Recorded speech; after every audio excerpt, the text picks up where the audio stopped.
You're listening to the Telltale Channel. Don't forget to check me out on all social media: Patreon, Twitter, Teespring, and Etsy. All links can be found in the description or on my website, telltaleatheist.com.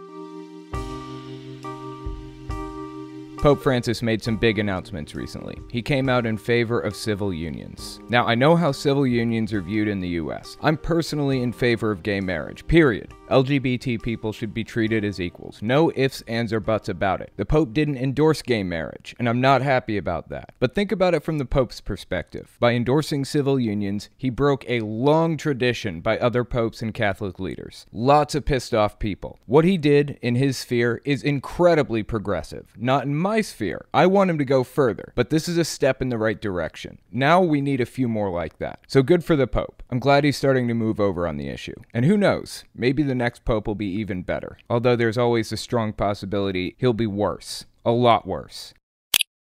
Trump's been saying for years that he was confirmed as Presbyterian when he was younger, which I find to be very interesting. Presbyterians are like Catholic light. They have a lot of similar rituals, but they're still technically Protestants. Presbyterians are actually from a fairly extreme sect of Christianity, or it can be extreme, though Trump doesn't really strike me as an extreme Christian. I get the impression he thinks it's nothing more than a scam, but it's a scam he needs to play into to get votes, just like every other Republican leader in the US. There are lots of similarities between Catholics and Presbyterians. They both do infant baptisms, and then when you turn 12 or 13, they do confirmation, which solidifies your position within the church for the rest of your life. But apparently, despite his confirmation in the Presbyterian church, he's come out as being non-denominational. That's not necessarily a good thing or a bad thing for Trump. But as I said, I'm viewing this from the perspective that Trump is just in it for the votes and doesn't care one way or another. Viewing it from that angle, it seems to me like his plan is to identify more with the evangelical voting bloc. Evangelicals are generally considered to be non-denominational, though they're typically from a Pentecostal branch of Christianity. Televangelists buy into certain doctrines which aren't really held by any other denominations, like the doctrines found in the last chapter of the book of Mark. The last few verses are known forgeries, but extreme Pentecostals follow them anyways. Mark 16, verses 17 to 18 say, quote, "These signs will accompany those who believe. In my name they will drive out demons, they will speak in new tongues, they will pick up snakes with their hands, and they will drink deadly poison. It will not hurt them at all. They will place their hands on sick people and they will get well." End quote. Again, these verses are known forgeries, but they're the defining verses that differentiate extreme Pentecostals and televangelists from every other denomination: faith healing, snake handling, and speaking in tongues. So this move by Trump is a pretty clear signal to me that he's trying to appeal more to the evangelical voting bloc, as if he didn't already have their full support.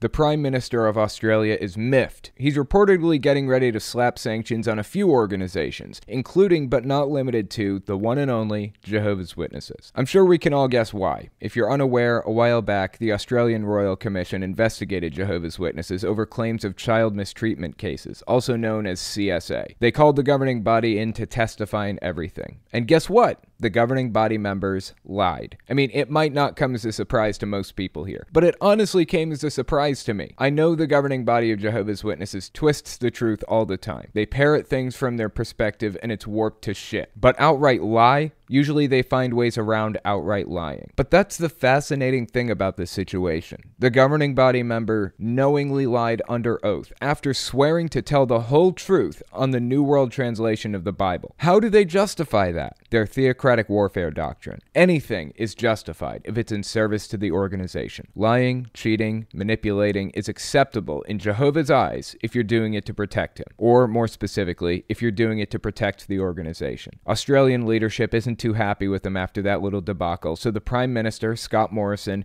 is preparing to sanction the organization. So what's that mean exactly? Well, first of all, it means Morrison is standing in solidarity with survivors of the Watchtower Society. It also means they're pushing through what they call a national redress plan, where survivors will be awarded payments for the experiences they were put through thanks to the Watchtower Society. The national redress plan has received almost 8,300 applications. Of those, 4,670 decisions have been made, including 3,826 payments, and the average payment was around $82,000. So this is good news. The plan was slowed thanks to the pandemic, but it is moving forward. So hopefully my fellow ex-Jehovah's Witnesses will see some justice.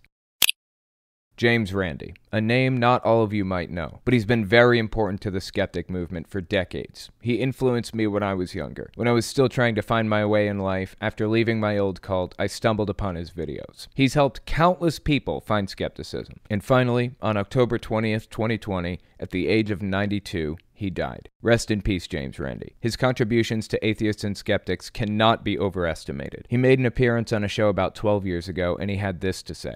People don't pay attention to this because they don't really want to know. They like the fantasy. They like the comfort. They don't want to know the truth. The truth to them is ugly. You're going to die. Someday you're going to die. That is a fact.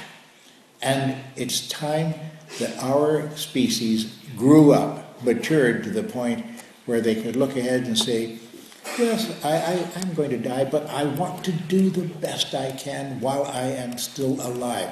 That's my attitude. At 83, ladies and gentlemen, I have some years ahead of me.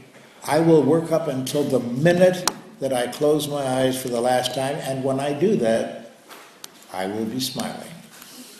I couldn't have said it better myself. He was smiling to the bitter end because he knew what he was doing was making the world a better place. So thank you, James Randi. We're going to take a closer look at his accomplishments on the podcast in his honor. Republican Congressman Clay Higgins said this on Twitter the other day, quote, "My wife has a gift of premonition," end quote. I'm sorry, what?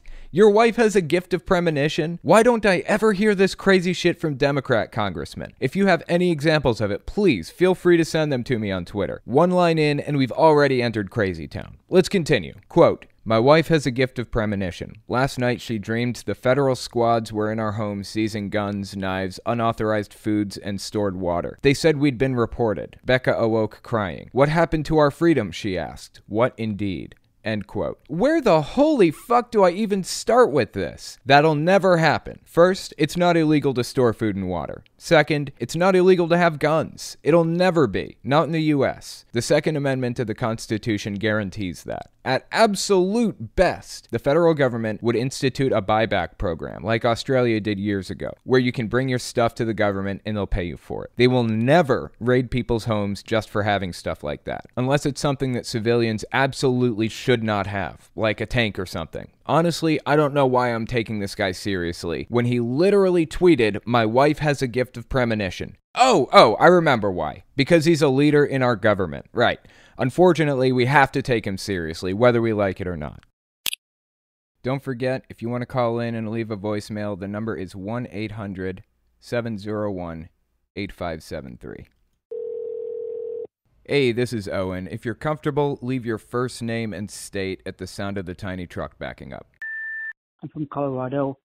If you were to write a book that was intended to deprogram people from something that a lot of people believe through propaganda, and you want to plant a seed needed to make them question that belief they held and deprogram them, does that make sense?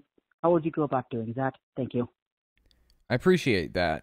It's a complicated question, as I'm sure most people can guess. As I'm sure you know, it's a very complicated question. If there was one question that you could use to deprogram people, what question would it be? I don't think that there's any magic bullet. Unfortunately, I feel like it would largely depend on the subject, the belief that they held.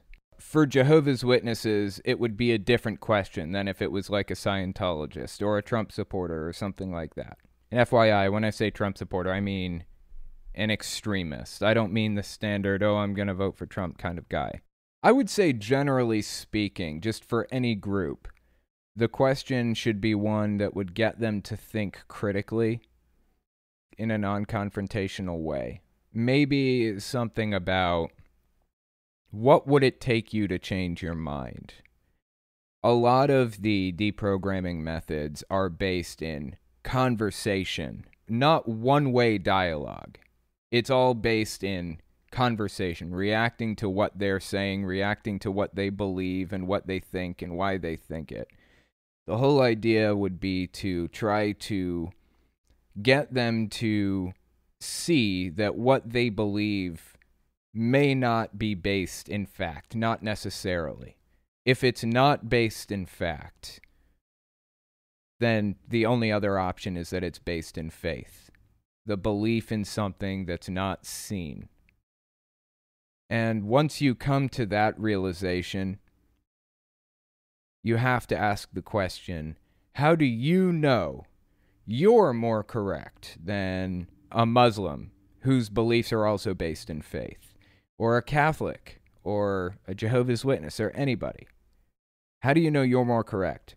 But asking that question, that final question, there has to be a lead up to that question. You have to rule a whole bunch of stuff out in the conversation before you can get there. Because they all have answers for those things. Because they all have answers for that one question if you just shoot it out to them. Any single question is usually answered by a cult. The trick is to build a cohesive understanding of the belief system and then point out the flaws in that belief system.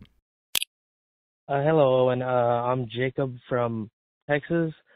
I'm an atheist. I'm an ex-Baptist. I was wondering, to what extent would you say baptism is a cult? All right, thank you. To what extent are Baptists in a cult? That's a good question. I really like that. It depends on the version of Baptist, I guess. A long time ago in the 1800s, late 1800s, early 1900s, that time frame, the Baptist church split off into, I believe, Northern Baptist and Southern Baptist. And the reason for the split was because Southern Baptists believed that they believed in slavery. They believed that the Bible supported it and that we should be doing it. And the Northern Baptists did not accept that. At any rate, that split happened, and eventually the Northern Baptists just became the Baptists. And the Southern Baptists went on to form their own very extreme version of the Baptist faith. There are other types of Baptists, too. There's the Independent Fundamentalist Baptist Church, and then there's the New Independent Fundamentalist Baptist Church, which is the NIFB. There are a bunch of them out there. And that's one of the problems with dealing with and identifying cults, is the fact that if there's a lot of diversity in a group, then you need to narrow it down to very specific groups, not just Baptist, but you have to get down to NIFB or IFB or Southern Baptist or things like that. So Baptist as a whole, I would say it's too broad. But the NIFB, absolutely 100% a cult. No question about that in my mind. Southern Baptist, I feel, can be broken down into subgroups even further. But it's a cult breeding ground. I'll say that. The Southern Baptist faith is a cult breeding ground. It is a fundamentalist, extremist group. The further into the Baptist faith you go, the more cult-like it becomes. Hey, Owen, this is James. I love your podcast. You and Lucien Greaves are doing an excellent job. Keep up the good work. When did evangelism get political? That's the only thing I'd want to know. So if you're able to answer that, let me know. You have a good day. I appreciate that. Really interesting question, actually. And I talked about this on my main channel not too long ago. So I went into the video and I clipped it out so that we could give it a listen, because it's been a while since I've done this video. I think it's been a couple of months.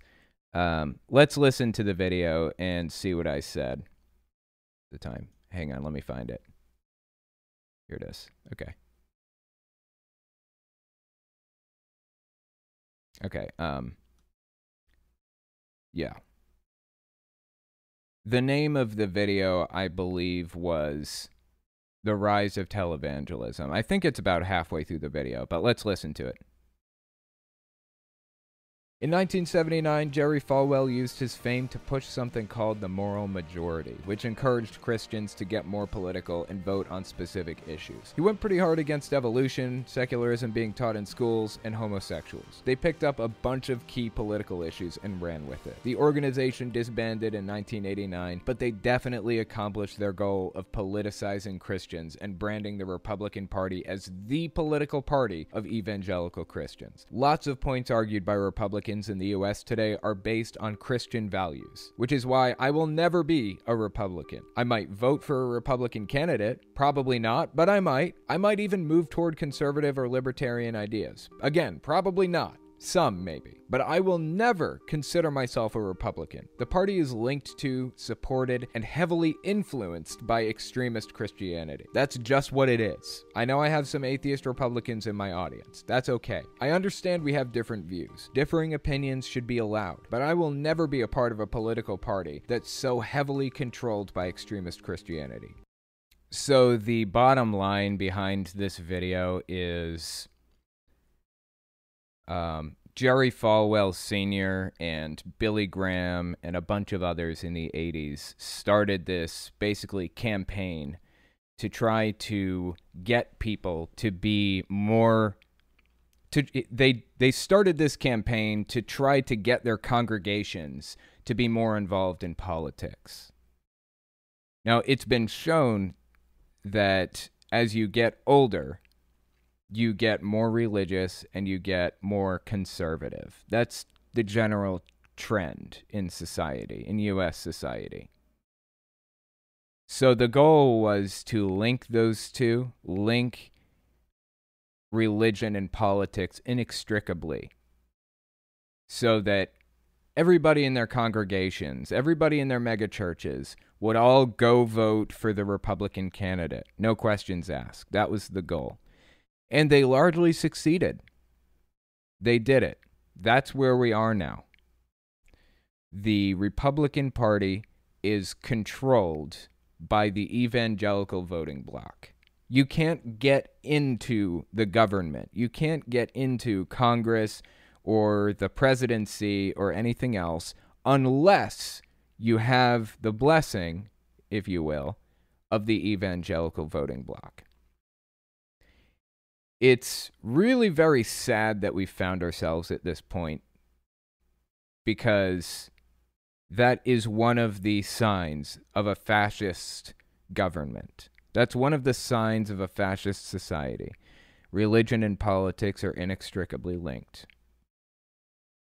And during the 1940s, after the 40s, into the 50s and the 60s and the 70s, there were people that studied what happened in 1940s Germany, trying to understand it so that we don't make those mistakes again as a human race.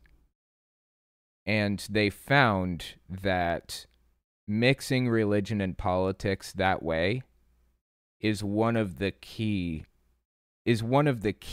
to how that whole situation played out. It was one of the ways that the leadership in the government in the 1940s in Germany riled people up. They got them all pissed off over the fact that Jews killed Jesus. That was their rallying cry. That's what got all of the people on board in Germany. One of the things that got them all on board. Plus, rhetoric that looked a lot like what we see happening right now in the U.S. with Donald Trump and demonizing others, demonizing anybody who doesn't have white skin, that kind of thing. That's how it happened.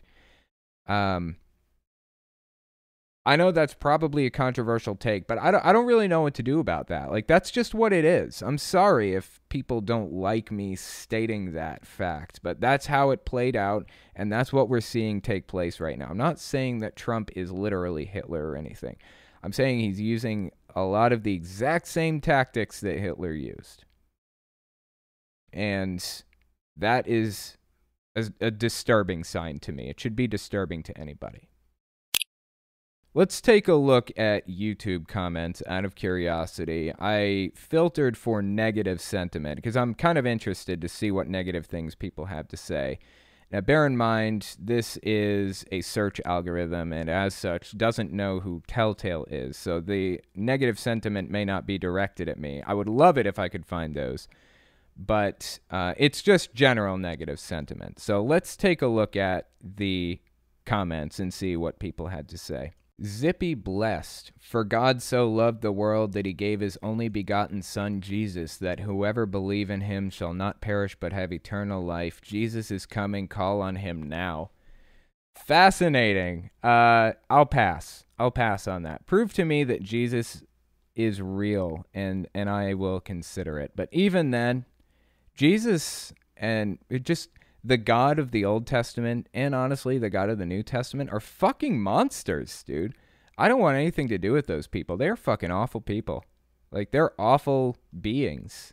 Holy shit, man. Hannah M. Jehovah must be so insecure if he demands you like him more than your hobby to the extreme that you have to quit your hobby altogether. Yeah, that was about my video today. Why Jehovah's Witnesses hate fun. Dboot888. Isn't it like the first rule of martial arts? Like, this is for self-confidence, not for violence? It is in a lot of cases, not in all cases. Interestingly enough, about my video on martial arts and Jehovah's Witnesses hating martial arts, when I was little, I actually went to a martial arts studio because my uncle was really, really into martial arts. He's like a 4th degree black belt instructor or something, and he owned his own studio in Taekwondo.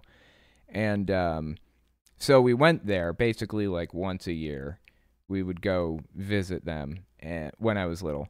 And I actually went to his studio at one point and put the whole suit on and, you know, the belts and everything else, and stayed for like one lesson just for the hell of it. But my parents were very strict about what I was allowed and what I was not allowed to do when I was there. I wasn't allowed to bow under any circumstances.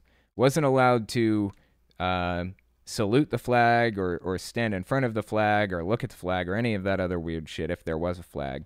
There was just a bunch of really weird rules that went with it as a result of being a Jehovah's Witness. Big surprise. Ratch. I really, really dislike that guy's lisp. I don't know why they chose him, but really that's all they could get. No hate to people with lisps at all, but in voice acting, it's really getting on the ears, and they're bad for the ears. It's just bad editing and actor choice. Ew. Love your voice, though. It's like butter. I appreciate that. I know Jehovah's Witnesses oftentimes pick people with very unique voices, specifically, good or bad, because it sticks out. You remember it. Like Stephen Lett, for example, one of the governing body members, has a very unique, specific cadence to his voice. David did it as he played on his harp. The Levites did it regularly at the temple. Jesus did it shortly before being executed. Paul and Silas did it while in stocks deep in a prison dungeon.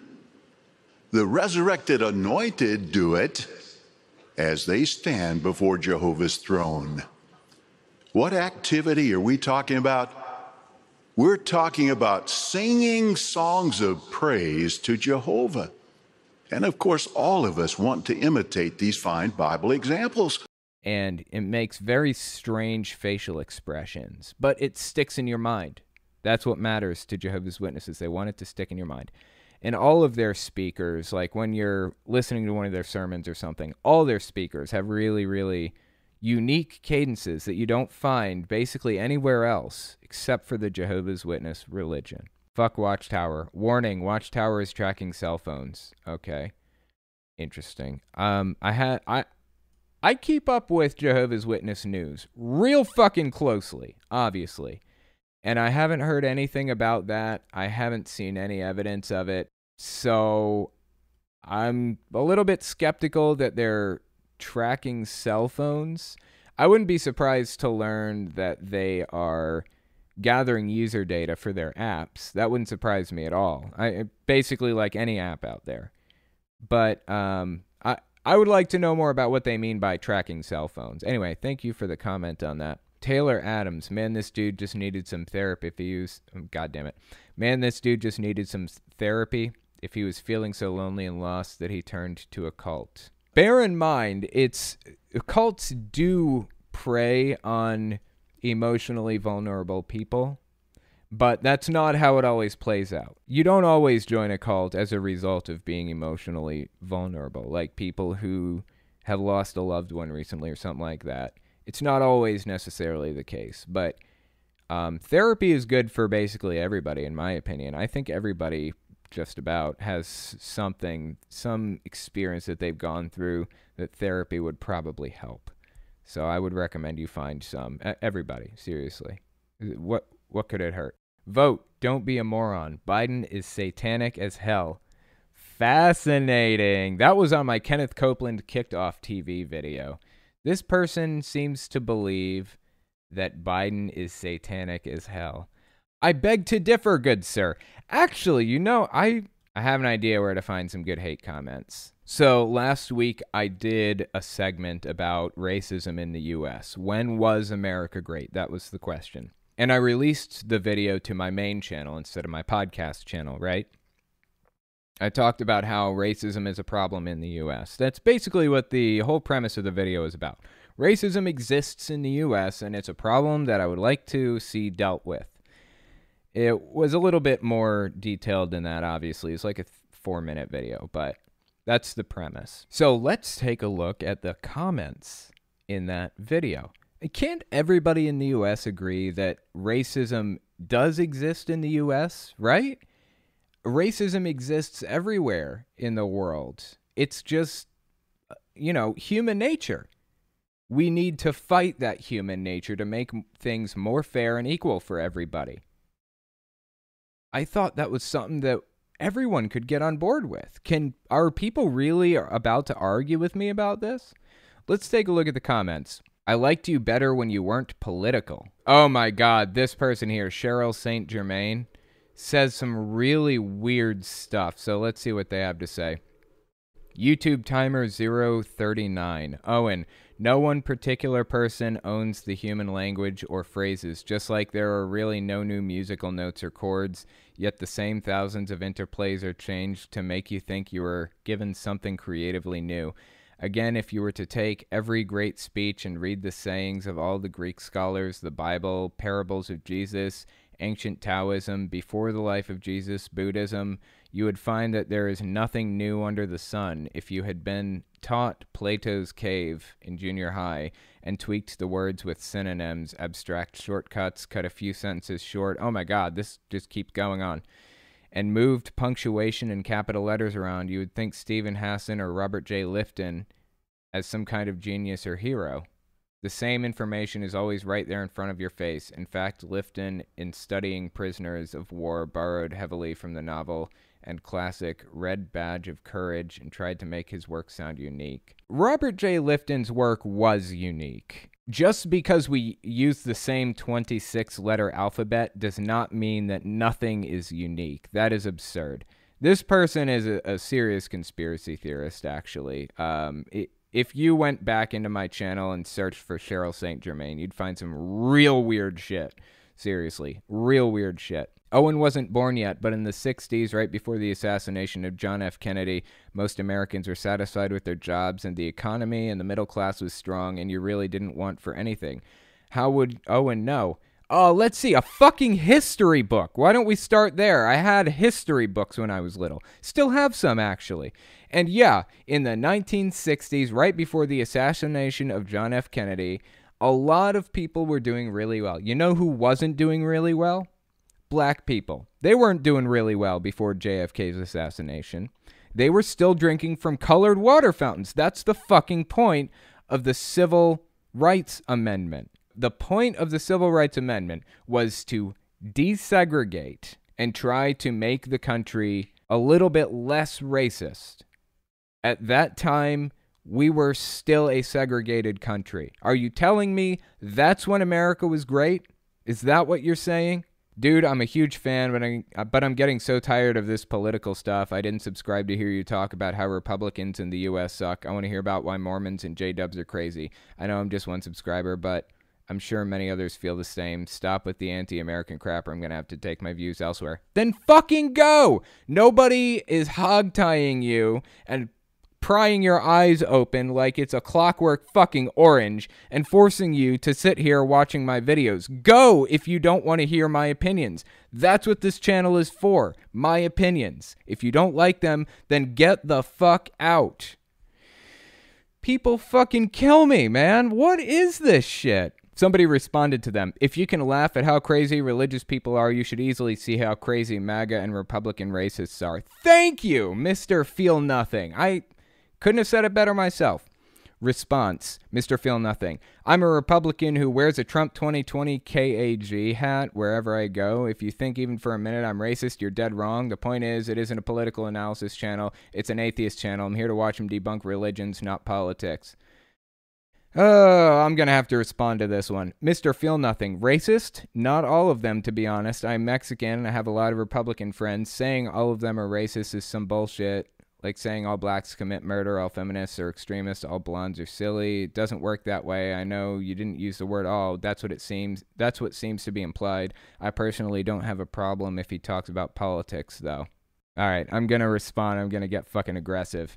The channel is whatever I fucking want it to be because it's my fucking channel, dumbass. No. I'm not going to do that. I gotta calm down. Gotta take a breather here. What should I say, though? Let's see. The channel is whatever I want it to be. Not gonna be a dick. I just so happened to... No. I decided to talk about racism in this video. If you don't like that, feel free to go elsewhere. But bear in mind, cults and politics are very closely linked. If you don't like to hear about politics on a cults channel, then I think you have the wrong idea of how this works. Yeah, that'll do. What a fucking asshole, dude. What a fucking asshole. God, this shit kills me. Look, let me just make a quick point, because this is important. I chose not to be a dickhead. The reason I chose not to be a dickhead is because I am a public figure and my words hold more weight in this context right here while talking to this person than some other random asshole. Mr. Feel Nothing responding to this guy, it's just another dude on the internet and it's just another disagreement and it's just whatever. Me responding to this guy, that could be different. He could feel differently about that. In my interactions as Telltale on the internet, I have the power to crush people or to uplift them. I can ruin somebody's day with what I say.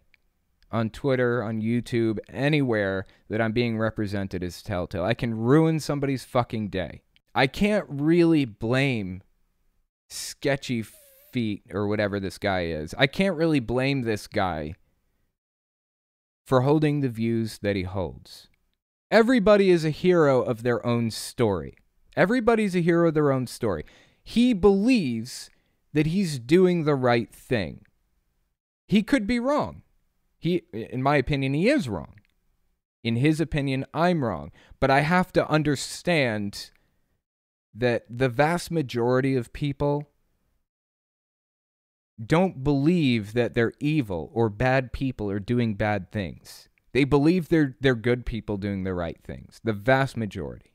With that in mind, it's not fair for me to come in and crush people's spirits. This guy, who knows if he would even give a shit? Who knows if he'd even give a shit if I shredded him in the comments? Maybe he wouldn't. Maybe he wouldn't fucking care. But a lot of people would. He said he's been a subscriber for a long time. That means he's put a lot of stock in what I've had to say, and he values my opinion on subjects for the most part. If I'm suddenly shredding him, it could really crush his self-confidence. And not just him, but if I come in and I shred somebody, it could hurt their self-confidence. And I don't want to do that. I don't want to be responsible for that. Sometimes I get worked up and I lose my shit on somebody. But I put everything I have into not doing that. Because I do have a disproportionate amount of power in this situation. I can crush people or I can uplift people. It's my choice. I choose to uplift people as much as possible. I try to encourage and motivate and make people happy rather than crush people and hurt them and make them sad. That's my general philosophy in life. When we come back, we're going to talk about James Randi, what he wanted us to know about his death, and his contributions to the world. So give us 30 seconds, and we'll be right back. You're listening to the Telltale Channel. Don't forget to check me out on all social media, Patreon, Twitter, Teespring, and Etsy. All links can be found in the description or on my website, telltaleatheist.com.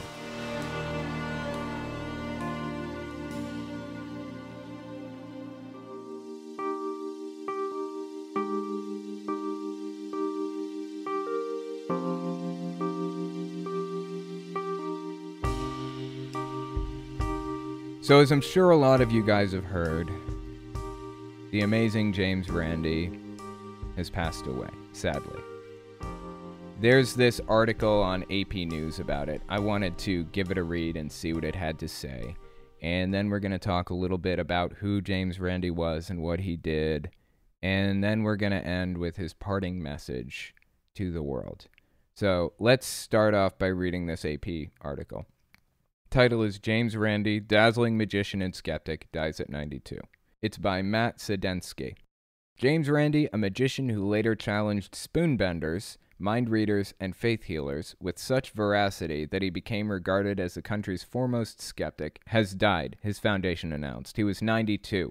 The James Randi Educational Foundation confirmed the death, saying simply that his founder succumbed to age-related causes on Tuesday. 92 is a good age, man.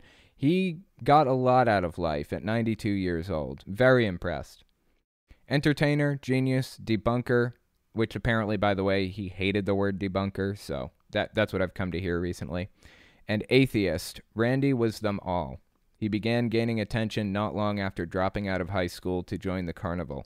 As the amazing Randi, he escaped from a locked coffin submerged in water and from a straitjacket as he dangled over Niagara Falls. Impressive. That's some Houdini level shit. Magical as his feats seemed, Randi concluded his shows around the globe with a simple statement, insisting no otherworldly powers were at play.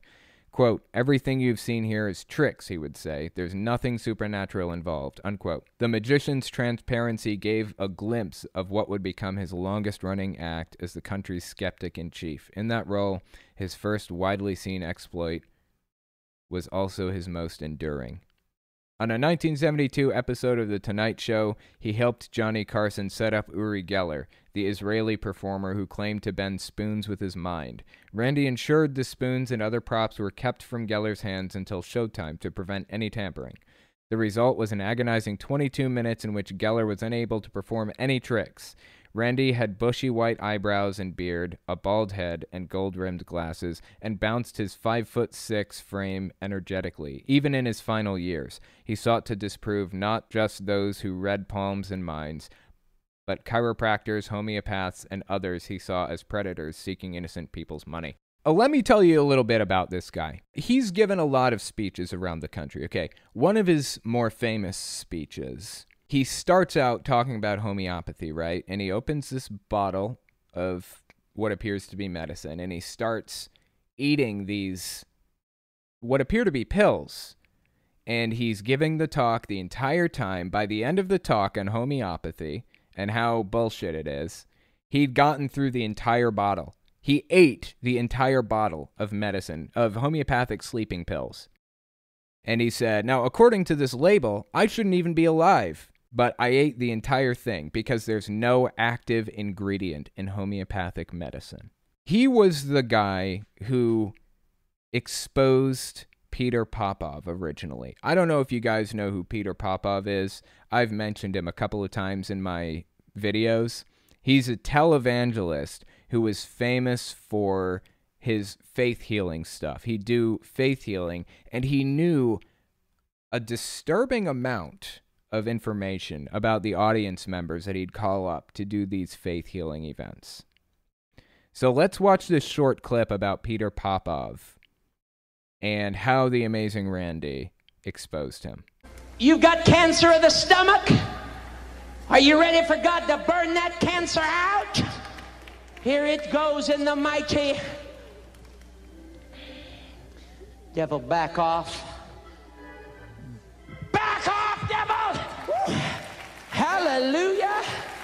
Now remember, he's healing people ostensibly of cancer. He's telling these people that they're being healed of cancer. And these people are going to stop taking their medications, stop going to their doctors, because they believe that God healed them through Peter Popov. He used to charge money to get into some of these events. He used to pass around collection plates and things like that. He was a multi-millionaire. He made so much fucking money off of this. He made $11, $12 million some years, back in the 90s and in the 80s. And along comes the amazing Randi to figure out exactly how this works. Let's keep watching. Hallelujah! You really believe you're healed? Yes. You think your cancers are gone now? Yes, I believe that because God never lies and we stand in His word. You know, God never lies. That's the saying. That's what they believe. But does Peter Popov lie? Praise the Lord. I tell you, from now on, you're going to have a song of victory in your heart. Amen. This is fucking disgusting, what this guy does. This is fucking disgusting.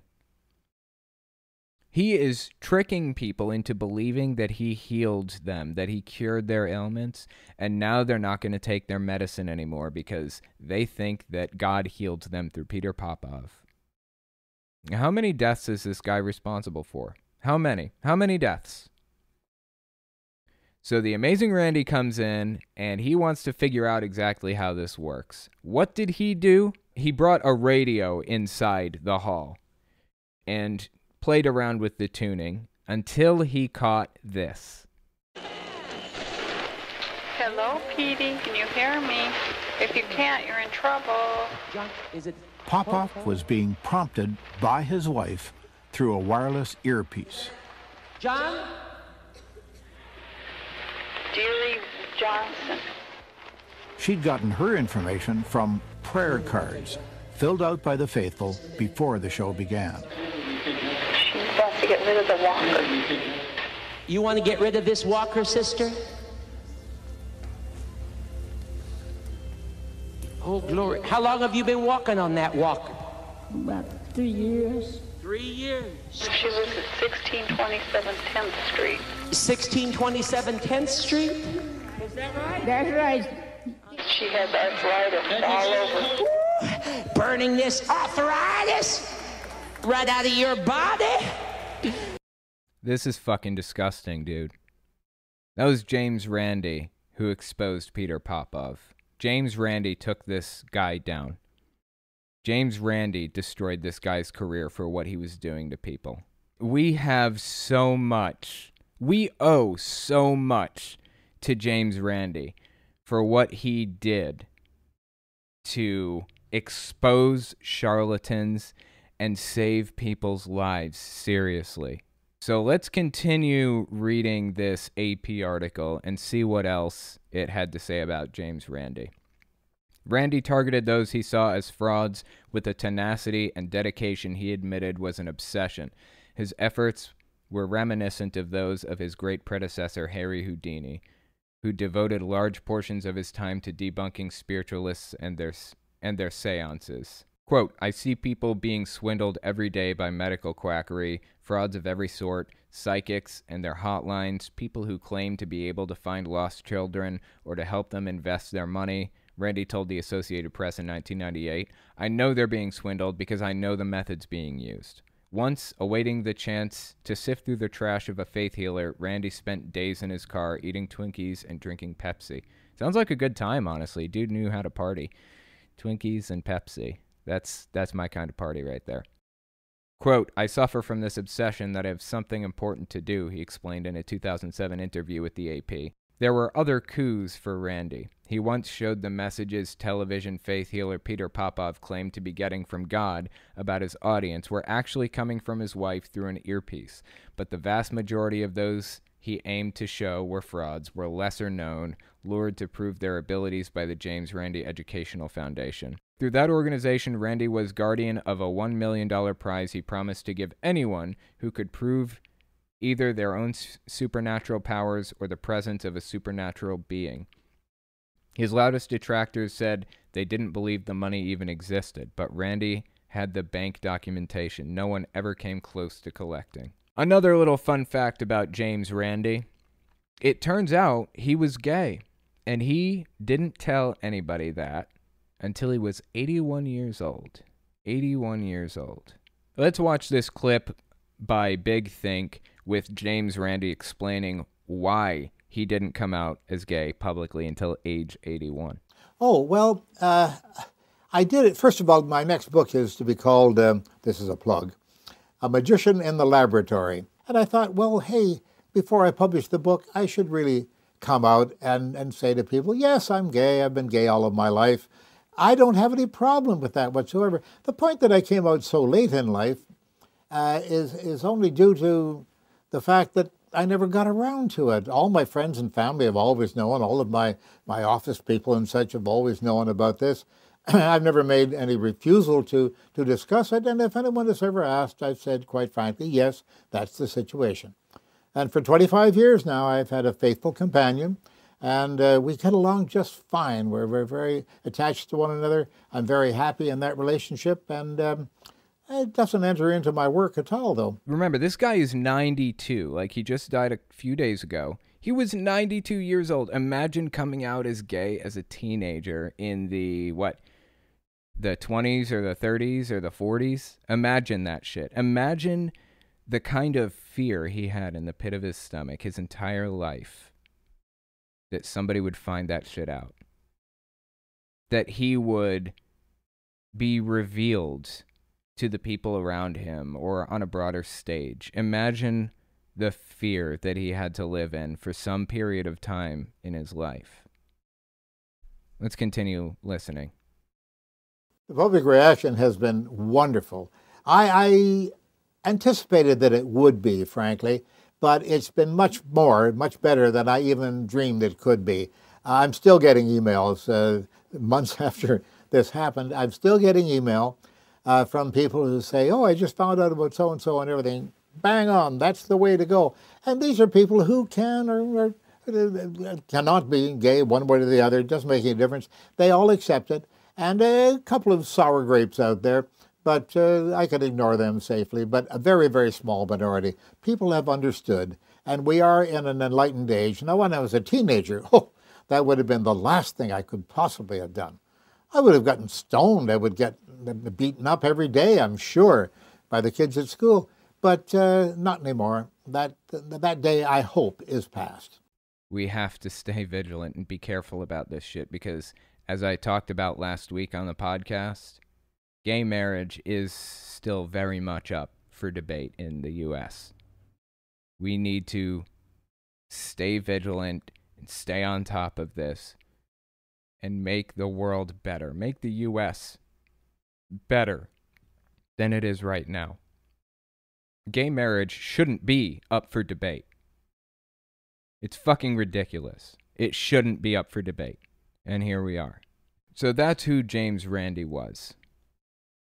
That's who this guy was all about. There was one more clip I wanted to show you guys from James Randi. what I would think of as the last words that he would want the world to hear. The last and final message that he wanted to deliver to us before he died. He was on a show, I think 10 or 12 years ago, and he was talking about Peter Popov, about exposing him. He was talking about how Popov, right before he was exposed, made $11 million that year. It was like 1986, I think. And then 1987, he went bankrupt. 10 years later, 1997, or somewhere in there, Popov made $1 million more than his best year. He made $12 million that year. After being exposed and ruined, publicly, thoroughly ruined, how does somebody come back from that to make more than they used to before they were exposed as charlatans? This is James Randi's response to that. People don't pay attention to this because they don't really want to know. They like the fantasy. They like the comfort. They don't want to know the truth. The truth to them is ugly. You're going to die. Someday you're going to die. That is a fact.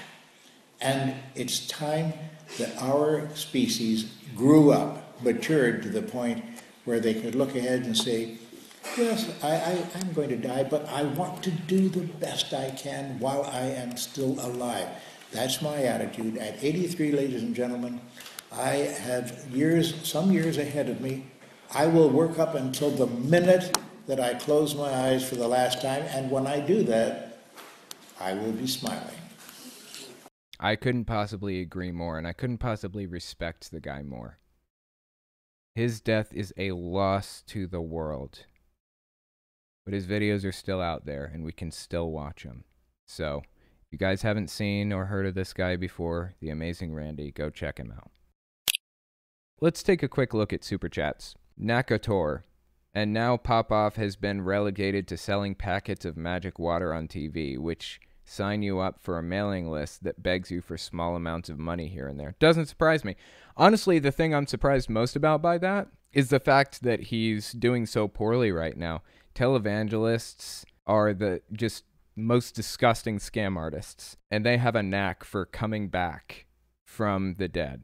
They have a knack for reviving their careers after they've been destroyed by some serious scandal. It's disgusting. Seriously, it's disgusting. Zulfner, Owen sucks, but I love the chat. Zulfner, gay marriage should be up to states, and no, gay marriage shouldn't be up to anybody. People should be allowed to get married if they want to get married. In fact, the government shouldn't have any part in this at all. Why is the government involved at all? I don't understand. What does the government have to do with any of this? You should be able to declare that you're putting somebody on your medical insurance or whatever. You should be able to say, this person is my significant other, my spouse, and they should be able to hear medical information if need be, or make medical decisions for me, or whatever else. The government shouldn't be allowed to determine who I want to make medical decisions for me, or who I want my Social Security checks to go to when I die, or who I want to love. None of the government's business. It's not a state matter, not a federal matter. It's my matter. It's my fucking opinion. It's my decisions. Lawrence, there's no sound on the vids, Telltale. I appreciate the super chat. You didn't have to do that. Yeah, I don't know what's going on with the sound, but it is reaching OBS and going out to YouTube. It was just a huge buffering problem. Maybe I really should think about getting a new computer in all seriousness if this thing's having so much trouble. I don't want to,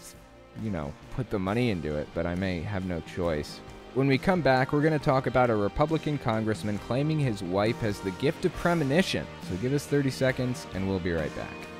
You're listening to the Telltale Channel. Don't forget to check me out on all social media. Patreon, Twitter, Teespring, and Etsy. All links can be found in the description or on my website, telltaleatheist.com.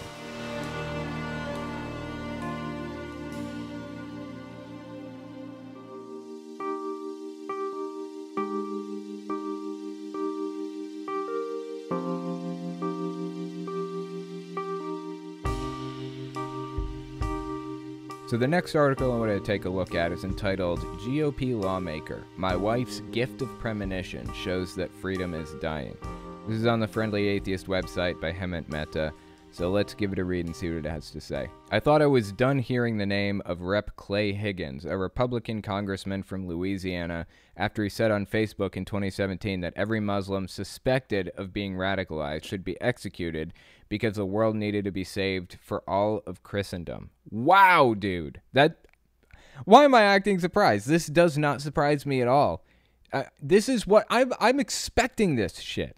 This is sad that I've come to expect this kind of shit from people like this. I swore he was done making news after he became one of only 5 House members to reject a resolution committing to a peaceful transfer of power after the election. What the fuck? Turns out he's still batshit crazy. Yesterday, Higgins tweeted about how we were losing our freedoms. His evidence? Well, his wife had a dream, and that's it. This is a quote from Representative Clay Higgins, member of the House of Representatives from Louisiana, I believe. Quote, "My wife has a gift of premonition. Last night she dreamed that federal squads were in our home seizing guns, knives, unauthorized foods, and stored water. They said we'd been reported. Becca awoke crying. 'What happened to our freedom?' she asked. What indeed?" This dude is ridiculous. Nobody is coming after your guns in the U.S. It's not going to happen. The Second Amendment exists, and that means the government can't take your guns. Now, I could see them setting up a buyback system like Australia had in, I think, the 90s. But usually those aren't necessarily mandatory. If you wanted to keep one of your guns, you could. You just couldn't bring it out in public. You can have almost anything on private property, and the government would never know and wouldn't investigate, wouldn't try to take it from you or any of that shit.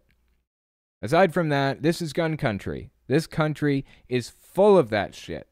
I can't foresee a day when the government tries to come in and do that. But taking your food stores and your water stores, why would they do that? What possible justification could the government give for that? It would have to be like North Korea. They do that there. They do that kind of thing. It would have to be like that. This is completely outrageous and disconnected from reality in every way. Back to Hemant Mehta. A Republican's wife had a bad dream, therefore Higgins says democracy is dying. He says this while the leader of his party does everything in his power to subvert democracy, all while Higgins does absolutely nothing, or in some cases, does everything he can to assist the leader, Donald Trump. It's like Republicans defending fetuses. They're all self-proclaimed heroes in the realm of things that don't exist. When they have the opportunity to actually do something meaningful, they're nowhere to be found. By the way, this guy who believes his wife has supernatural powers and thinks agents coming for his Cheetos and water is the worst thing that could happen sits on the Homeland Security Committee. Don't you feel safer already? I saw a tweet recently. I don't remember who it was from. I wish I could give credit for it, but they said these gun-loving Trump supporters are all about defending America and doing their part to help out when it comes to building militias to protect people and protect the state, and having open carry licenses so they can protect people at the supermarket and fight in the hills and all that other shit. But when the government asks them to actually do something to help, like legitimately help, wear a face mask, they can't make that simple sacrifice. They can't do something so basic because in that fantasy they were killing. And in the reality, they have to be nice. That's the real difference. I think that's what the tweet said. I thought it was apt. Let's keep reading. At least some of the responses were gold. So these are responses to Representative Clay Higgins about his wife having premonitions, bizarrely. This is from Douglas Moran. Quote, "Last night, I dreamed my cancer treatment cost $20,000 and I didn't have the money, and the GOP was trying hard to make health care unavailable to millions of Americans, and they were trying to force through a SCOTUS justice who would support just that. And I woke up, and it was true." This one's from Fred Gutenberg. Rep. Clay Higgins. "Last night I had a dream my daughter was still alive. Unfortunately, she is dead, a victim of gun violence. Crazy people like you who are suffering with psychosis have had your way in our public safety for far too long. I hope your weapons are removed."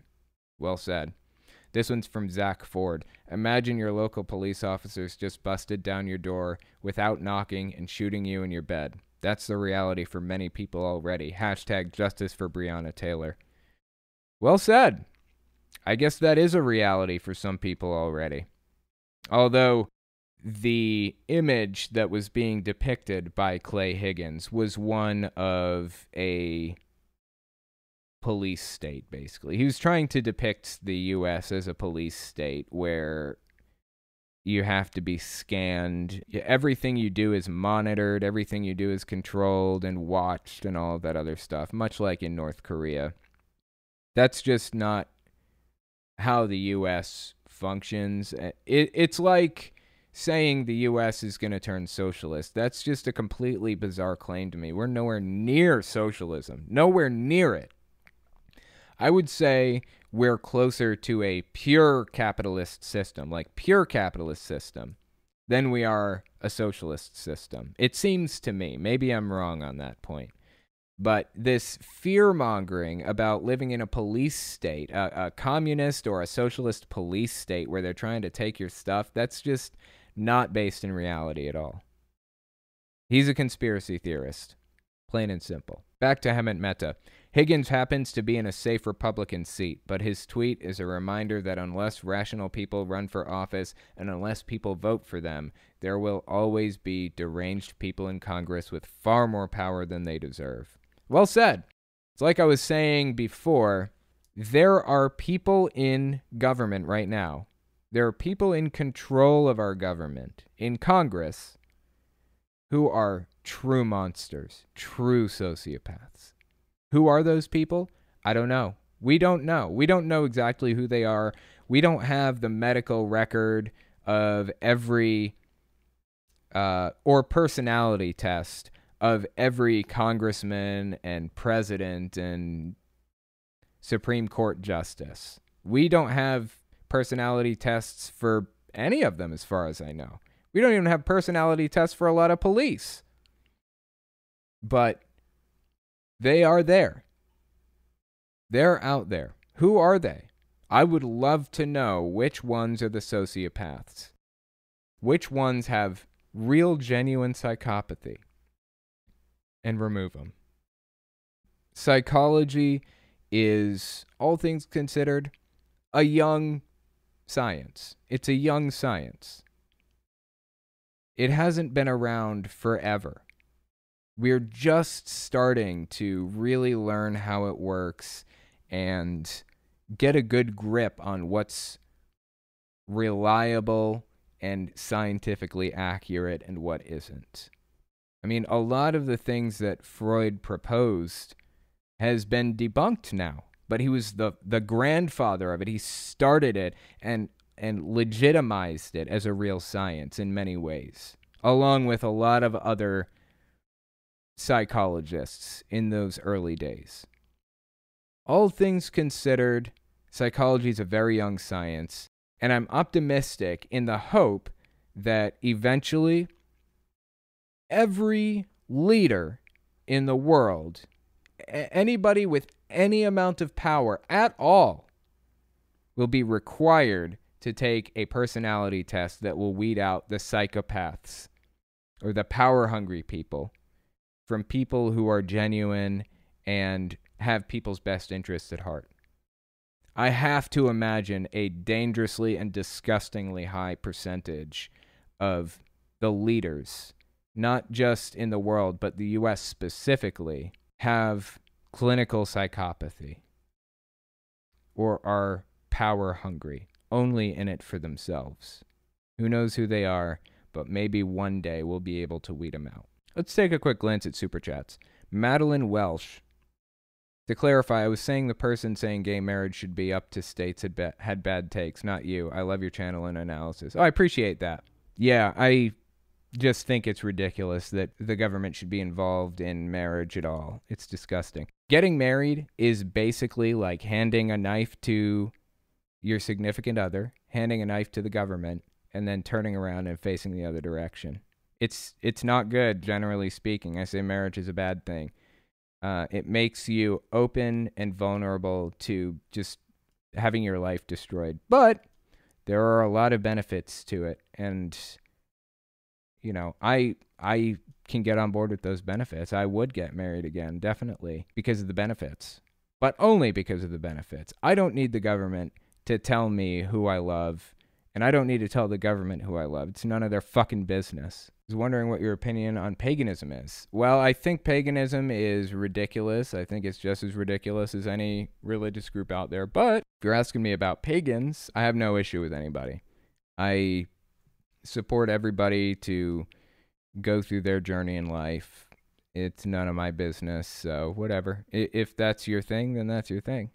But yeah, I do think paganism is just as ridiculous as any other religion out there. Extreme veganism is too extreme. Okay, I would say extreme anything is too extreme, right? The goal is to not be extreme, generally. That's my goal anyway. How are Miki and Champagne? You mean Kashmir. Miki and Kashmir. Miki's been sitting right on the floor next to me this whole time like a good kitty. She's doing well. Kashmir is a little wired, as usual. He's always freaked out about something. What do you think about atheist conservatives? I think that if they're supporting the Republican Party, then they are effectively supporting the evangelical voting bloc, which is the largest voting bloc that the Republicans have. And I don't know why any atheist would want to support the evangelical voting bloc. Seems bizarre to me. Conservatism, on the other hand, has some interesting ideas, and I'm willing to discuss those ideas with anybody. I think it's wrong. I think those ideas, generally speaking, are wrong. But I'll talk about it. We'll figure it out. We'll work it out. More than happy to discuss any ideas with anybody. That's where I'm going to end the show. I appreciate you guys coming on and giving it a listen, and I will talk to you next week. If you like what I do and you want to make sure I can continue to do it, you can support me in a few ways. First, you can support me on Patreon. That's probably the best way. But if you want to get something back for your support, you can check out my Teespring. I sell all kinds of shirts and stickers and stuff on there. Second, you can support me by checking out my Etsy store. I sell 3D printed stands for every system, from the original Nintendo to the Xbox One. And finally, if you want to support me in other ways, you can check me out on my other channels. I have the podcast channel, which is where I talk about whatever's on my mind. Politics, social issues, whatever. You can also find it everywhere podcasts can be found. Or you can check out the videos on my main channel, where I focus on destructive cults. As it is with most channels these days, I rely on the support of viewers like you to keep my channel alive, so sharing my work is extremely helpful. Anyways, check me out in all those places if you haven't already. Thanks for listening, guys.